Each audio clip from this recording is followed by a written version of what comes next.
我是真的没有想到啊，就是因为在玉米里面添加了饵料，这场景看得我都激动不已了。我最近用玉米打窝啊，看到了一个冰火两重天的水下场景。这个是我用纯嫩玉米打的窝子，用玉米打窝呢，就是想避小鱼钓大鱼。但是呢，观察下来很失望，大部分时候啊都是一两条鱼吃一口扭头就走，窝子里面根本看不到鱼抢食的画面。匪夷所思的事情来了，我后来呢就在嫩玉米里面添加了粉饵，就是这个老纪阿德芳3号，它里面添加有千里香、小肽、动植物蛋白、卫星素，穿透力比较大，我也是看中这一点。有兴趣的钓友可以尝试一下。还是在同一个地方观察，结果大家看，饵料打下去10几分钟，就有小大鱼成群的游了过来。20分钟左右呢，出现了鲫鱼的身影。1个小时以后，甚至出现了鱼群抢食的画面。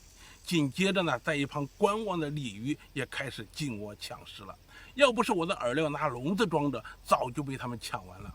我是真的没有想到啊，就是因为在玉米里面添加了饵料，这场景看得我都激动不已了。这么看下来呢，玉米里面加上粉饵，的确能快速的把鱼诱过来。前期呢虽然有小大鱼，但是也降低了目标鱼的警惕性，相对于野钓来说，比单纯用玉米发窝会更快。